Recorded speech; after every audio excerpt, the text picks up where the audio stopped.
Phone చేశారు ఎలా జరుగుతుంది ఏంటి అని. ఈ సదరన్ హెమిస్ఫియర్లోనే ఈ సీజన్లో జనవరి వరకు ఈ ప్రమాదం ఎప్పుడు ఉంటుందన్నమాట. సో అది ఇక్కడ తీవ్రమైన అంశం. సార్, పరకామణి చోరీ సీక్రెట్స్ ఎవరిని కాపాడింది?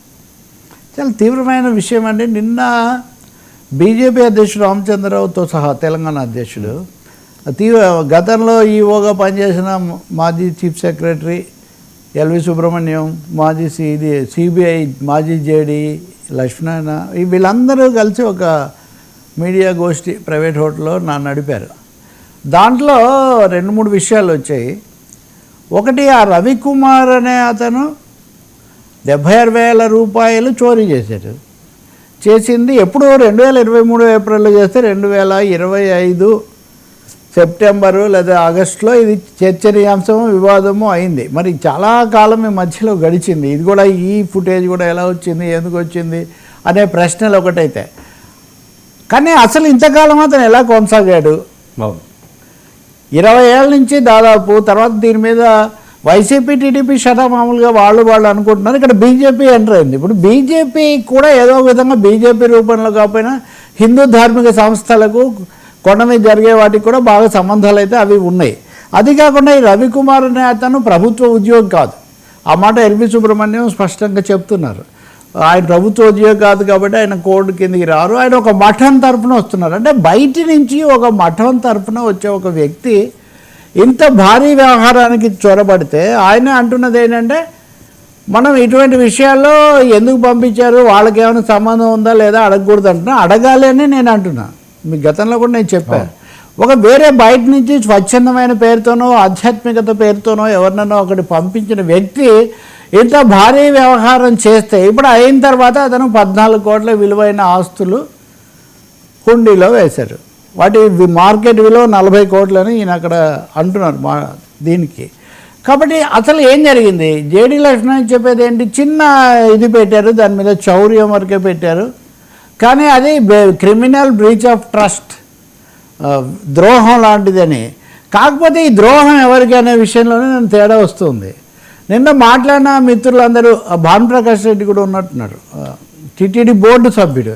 మరి బోర్డు సభ్యుడు బోర్డులో చక్కగా తీర్మానం చేయించే బదులు బయటకు వచ్చి ఈ కాంబినేషన్లో, ఇటు తెలుగుదేశం లేదు లేదా కూటమిలో ఉన్నారు కదా వీళ్ళందరూ, అది కూడా హైదరాబాద్లో జరిగిందేమో అక్కడ ఇవన్నీ అయితే, అంటే నిజంగా రాజకీయంగా కూడా రకరకాల శక్తులు ఎలా పనిచేస్తున్నాయి లేదా ఏం వాళ్ళు ఏమంటారంటే, ఇది మత విశ్వాసానికి జరిగిన దెబ్బ చాలా పెద్దది అంటారు. నేను అంటాను 100,000 కోట్లు భక్తితోనే ఎందుకైతే ఒకసారి ఇచ్చిన తర్వాత ఆయన పేరే వడ్డీ కాసులు వాడు అంటే లెక్క చూసుకొని మరీ తీసుకుంటాడు. ఎందుకంటే ఆయన కుబేరుడికి కట్టాలి, ఆయన దగ్గరే మిగలదు. పెళ్లి కోసం చేసిన అప్పు స్వామివారు ఇవి రూపంలో భక్తుల నుంచి తీసుకొని చెల్లిస్తున్నారు. కాబట్టి ఇది మతపరమైన విశ్వాసానికి విఘాతం. మతము అనగానే మళ్ళీ అది దాని డైరెక్షన్ మళ్ళీ ఇంకొక వైపు పోతుంది. కాబట్టి అంటే గత ప్రభుత్వం వేరే మతానికి సంబంధించింది కాబట్టి అన్న పద్ధతిలో కొంతమంది అలాంటి హెడ్డింగ్లు కూడా పెట్టారు. నేనేమంటానంటే, అసలు 2-3 నెలల నుంచి వివాదం నడుస్తుంటే కూడా కేంద్రంలో అచ్చంగా ఈ సనాతనత్వాన్ని బలపరిచే ప్రభుత్వము, రాష్ట్ర ముఖ్యమంత్రి, ఉప ముఖ్యమంత్రి, మంత్రులు అందరూ అదే అయినప్పుడు, బోర్డు కూడా పూర్తిగా వాళ్ళ చేతుల్లో ఉన్నప్పుడు ఎవరు ఎందుకు ఆపుతున్నారు దీన్ని? అదే మీడియా గోష్ఠిలో ఒక వీళ్ళ తరఫున చెప్తే తప్ప, పైగా ఒక రాజకీయ పార్టీ అధ్యక్షుడు అక్కడ ఉన్నాడు. ఆ రాజకీయ పార్టీ దేశాన్ని పాలిస్తుంది. ఆ రాజకీయ పార్టీ దేశాన్ని పాలించే రాజకీయ పార్టీ, అది కూడా ఒకసారి కాదు, 15 ఏళ్ళు పాలించే అధికారం దానికి ఇప్పుడు ఈ 3వసారి నడుస్తుంది. 12 ఏళ్ళ నుంచి 11 ఏళ్ళ నుంచి.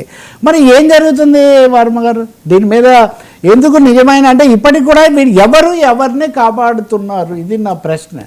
ఇందులో అక్కడ మాట్లాడిన ఒక పెద్ద మనిషి కూడా మేము 5 కోట్లు ఇచ్చామని పట్టుబడిన వాళ్ళు అన్నారని అనడము, అలా అయితే నేను నిరూపిస్తాను ఇట్లాంటివి లేవని ఆయన ఖండించడము, రకరకాల కథనాలు వింటున్నాం.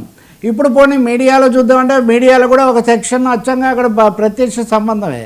కాబట్టి ఇందులో నిష్పాక్షికత లేదా నిజంగా స్వామివారి కోణం నుంచి చూసేవాళ్ళు ఎవరు, ఎలా జరగాలి అన్నదైతే ఒక పెద్ద ప్రశ్నార్థకమే కూర్చుంది.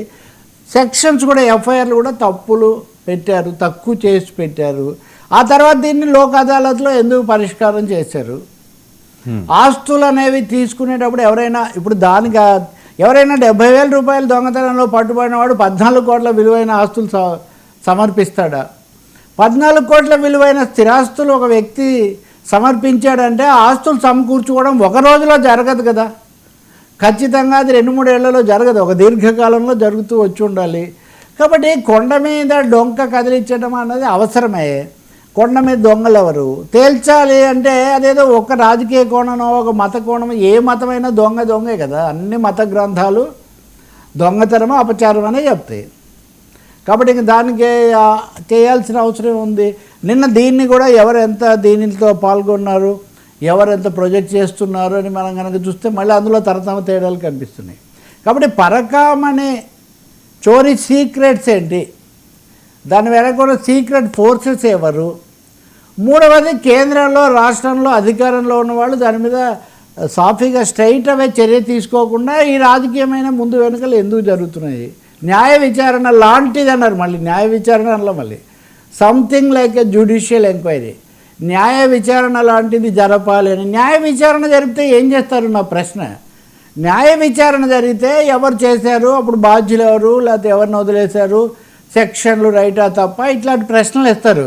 మత విశ్వాసాలను అయితే న్యాయ వ్యవస్థ ఏమి న్యాయ విచారణలో రాదు కదా. నేను నిజమైన ప్రశ్నలు వేస్తున్నాను.